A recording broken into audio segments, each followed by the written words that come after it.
Bom dia aos pais, bom dia também para você, aluno. Eu vou apresentar a nossa videoaula, mas antes de apresentar, eu quero fazer uma breve oração com vocês. Oremos. Senhor Deus, obrigado pela vida, pela saúde, obrigado pelas bênçãos que o Senhor tem derramado sobre o nosso lar e sobre a nossa vida. Te agradecemos por tudo, em nome santo de Jesus. Amém. Turma, o capítulo que nós vamos estudar é o capítulo 3, que fala do extrativismo na Amazônia. Capítulo que já iniciamos na sala de aula, mas nós vamos explicar alguns pontos importantes, tá bom? Desse capítulo. Mas antes, eu quero que você vá lá na ementa e coloque na aula 15 e 16 a data de hoje. Tudo bem? Vamos então aqui ao primeiro tópico, ao primeiro slide. Nós vamos ver que a Amazônia ela sempre despertou interesse de nações europeias. Quando chegaram nesse território, um dos principais objetivos era o quê? Era de encontrar os metais preciosos. Mas eu pergunto, eles encontraram os metais? Não. No início da ocupação, no início da colonização, tá? Eles não encontraram os metais preciosos. Então, qual vai ser os produtos, professor, que vai gerar riqueza para a metrópole? São os produtos da floresta, certo? O que nós vamos, então, chamar essa atividade de quê? De extrativismo, tá? Mas o que é o extrativismo, professor? Ela é a coleta ou a captura de plantas, animais, frutos, retirados da onde? Da natureza. E é interessante você entender que essa atividade já era praticada pelos indígenas, certo? Antes da chegada dos europeus, os indígenas já praticavam essa atividade. Caçavam, pescavam, coletavam frutos e raízes. Então, eles já tinham essa prática. Logo, nós vamos observar que os europeus eles vão se aproveitar do conhecimento do indígena, porque já estão na região, né? Já conhece a área, então eles vão ser os guias, né? Eles vão ser o guia dos europeus, tá certo? Então, um dos primeiros contatos entre indígenas e europeus foi o que? Foi através da exploração da madeira na região, onde nós vamos ter como principal produto a ser explorado o pau-brasil, né?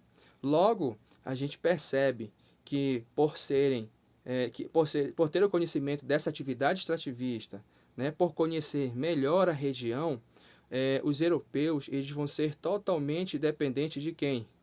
Do indígena, tá? É importante a gente entender que pelo conhecimento que eles tinham, os indígenas, os europeus vão ser dependentes dos indígenas, certo? Logo, como era o trabalho extrativista, né? Nós vimos no livro o relato do padre Daniel, no século XVII, ele escreveu que o trabalho não era fácil, tá? Era um trabalho difícil, tá certo? Por quê, professor?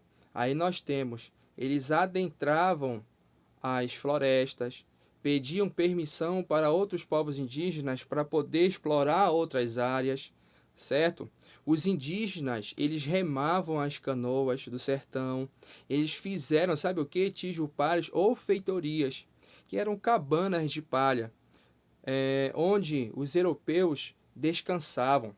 Até porque as viagens, né, para poder chegar a determinado território, área onde eles iam explorar esses produtos, levavam entre 6 a 8 meses. Então, eles faziam, né, o que nós chamamos de tijupares ou feitorias. Como você pode observar, mesmo pequena aqui a imagem, mas nós temos um exemplo, tá, onde eram feitas feitorias, onde eles acampavam, né, para descansar, para se alimentar e assim por diante. Nós vamos ver que além das tijupares ou feitorias, eles também desenvolveram o que nós vamos chamar de salgados e beneficiados. Como essas viagens duravam 6 a 8 meses, eles tinham que conservar por mais tempo as carnes, né? Ou seja, carne de peixe, tá? Carne de caça. Eles usavam o sal para conservar essa carne, para que eles pudessem então levar em suas viagens duradouras, tá bom? Os indígenas, né, como eu já falei no slide anterior, eles tinham conhecimento da floresta. Portanto, nós vimos que eles extraíam copaíba, baunilha, andiroba, tá certo? Explorando o território, eles também encontraram produtos que foram importantes, tá? Alguns, aí nós temos aqui, dentre eles o cacau, a salsa e o cravo, tá bom? Isso foi muito importante para a metrópole também, que esses produtos começam a ser valorizados no mercado europeu, tá bom?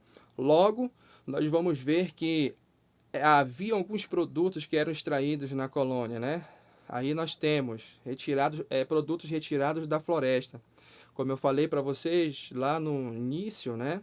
Em relação o primeiro contato entre indígena e europeu, que foi a exploração da madeira, nós temos então aqui o pau-brasil, né? Que foi importante para construção de carroças, casas e até fortes militares, né? Que tinha como principal objetivo de defender o território. Então nós temos aqui um exemplo, né? Onde o forte foi construído pelos indígenas, né? E com a madeira do pau-brasil, com o objetivo de defender a região. Logo, nós vamos observar também que a madeira, né? A madeira do pau-brasil, ela se retirava um líquido vermelho que servia para tingir sedas e linhos usado pelos nobres do Oriente. Olha só, então, né? Nós temos aí um produto muito importante, né? Que serviu para poder comercializar, né? E gerar riqueza para a metrópole. A utilização desse produto, né, da madeira do pau-brasil, foi importante para quê? Para a fixação dos colonos e a defesa da região na construção do forte. Tudo bem? Logo, não foi só o pau-brasil, mas nós temos andiroba, cacau, cravo, canela, copaíba, entre outros. E esses produtos foram chamados de quê? De drogas do sertão. Tá bom? Mas não foi também só esses produtos. Nós temos aqui também os peixes variados, né? Peixes e variadas carnes de caça, farinha de mandioca, farinha de peixe, entre outros produtos que serviam de alimentos. Nós vimos no slide anterior, né, que essas viagens para explorar esses produtos levavam de 6 a 8 meses. Né? Então, eles tinham que abastecer as embarcações para ficar todo esse tempo explorando esses produtos. Então, nós temos aqui o extrativismo, que atravessou todo o período colonial. Mas aí, professor, talvez você esteja se perguntando, foi só a atividade extrativista que foi importante na colônia? Não, não foi só a atividade extrativista, mas também teve outras atividades. Mas, professor, qual foi então essas atividades que foram colocadas em prática que foi também importante na colônia? Aí nós vamos ver no próximo vídeo, tá certo? Valeu, galera. Tchau.